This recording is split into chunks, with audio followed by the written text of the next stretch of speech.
Sobat Kelana, kembali lagi bersama kami di channel Yayasan Pustaka Kelana.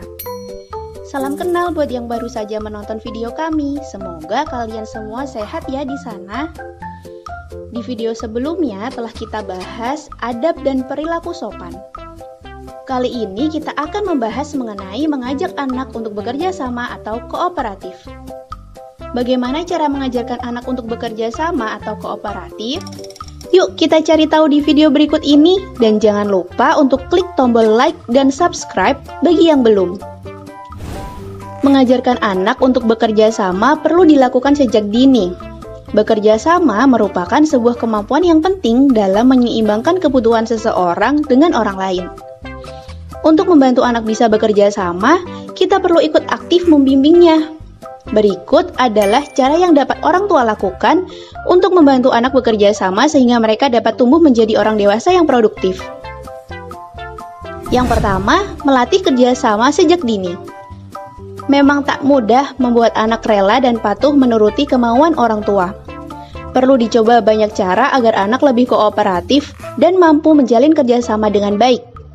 Bekerja sama merupakan perilaku emotional intelligence atau EQ yang tinggi karena anak diharap memahami perasaan orang lain dan berusaha untuk membina hubungan baik dengan mereka. Namun, bukan berarti kemampuan bekerja sama akan tumbuh dengan sendirinya saat anak dewasa kelak. Bekerja sama haruslah dipupuk sejak dini. Karena bila sewaktu kecil anak sudah dibiarkan menjadi pribadi yang individualis, bukan tidak mungkin saat besar nanti dia akan sulit bekerja sama dengan orang lain. Mengenai kapan tepatnya anak diajarkan kerjasama adalah ketika anak berusia 3 tahun dan mulai dapat bermain dengan teman sebaya dalam kelompoknya.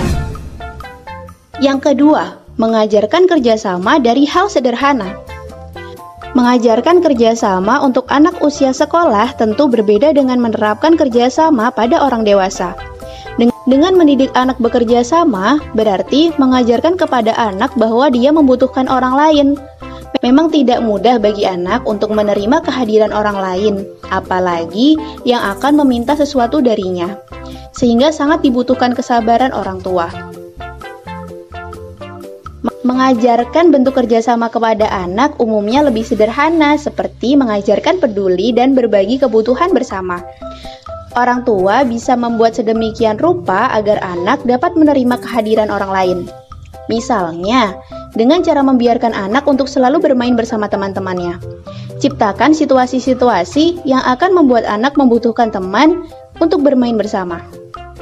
Jika berada di sekolah, mengajarkan bekerja sama bisa lewat belajar atau bekerja kelompok.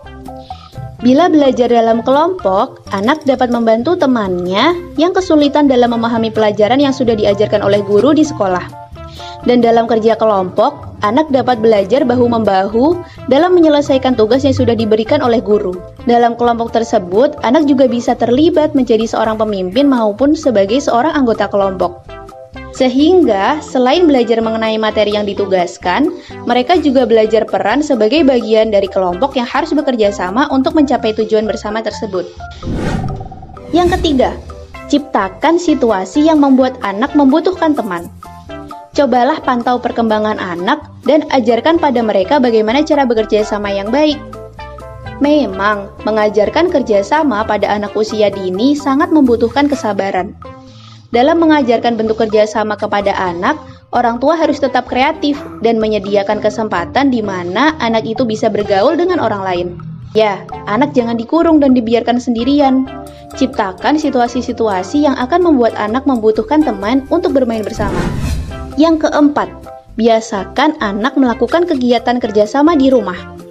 Sejak dini, biasakan anak melakukan kegiatan kerjasama di lingkup rumah seperti membersihkan rumah bersama anggota keluarga.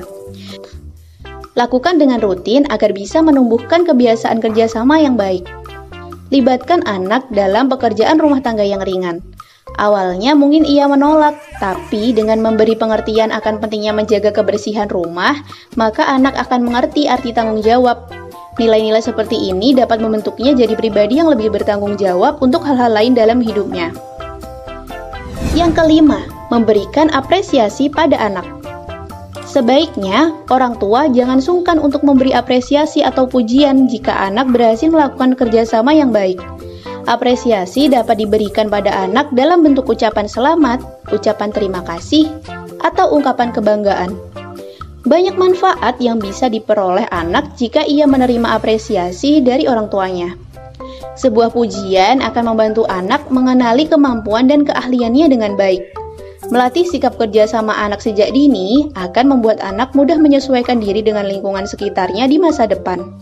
Anak akan cenderung cepat menyelesaikan masalah dan bahkan mampu berorganisasi dengan baik. Kerja tim menuntut anak untuk bekerja secara kooperatif dengan anak-anak lain untuk mencapai tujuan bersama.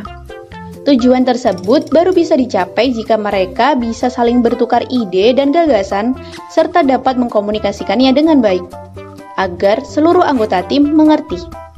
Dalam sebuah tim, anak akan belajar komunikasi, bersosialisasi, dan mengatur emosinya yang nantinya akan bermanfaat dalam kehidupannya. Beberapa manfaat jika anak-anak belajar kerjasama sejak kecil, diantaranya menumbuhkan rasa kebersamaan, melatih anak untuk terbiasa berkomunikasi di dalam kelompok. Anak-anak akan terlibat dalam kegiatan atau aktivitas berkelompok sehingga secara otomatis mereka akan berinteraksi dengan temannya pada saat mereka berada dalam aktivitas kerjasama. Bila hal tersebut dilaksanakan secara kontinu, maka bukan tidak mungkin rasa kebersamaan anak akan semakin kuat. Melatih anak untuk terbiasa berkomunikasi dengan orang lain dalam kelompok akan menjadikannya aktif dalam interaksi sosial yang baik. Interaksi tersebut dapat terwujud secara verbal maupun non-verbal. Secara non-verbal, anak berinteraksi melalui aktivitas fisik atau bahasa tubuh, sedangkan interaksi verbal berupa saling berdialog atau bercakap-cakap. Kegiatan berdialog tersebut akan membuat anak terbiasa berkomunikasi dengan orang lain. Memacu anak untuk lebih berani mengungkapkan pendapatnya. Kerjasama juga dapat meningkatkan kecakapan individu anak dalam memecahkan masalah, dapat menghilangkan perasaan-perasaan negatif dengan teman sebaya, serta tidak membuat anak terlampau kompetitif atau dengan kata lain bersikap individual dan mementingkan diri sendiri.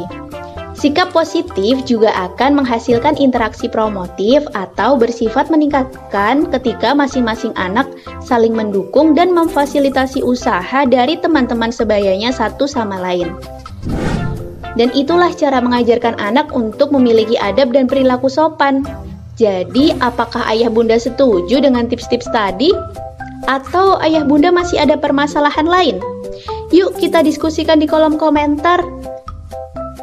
Sampai jumpa di video berikutnya ya. Mari belajar bersama Yayasan Pustaka Kelana.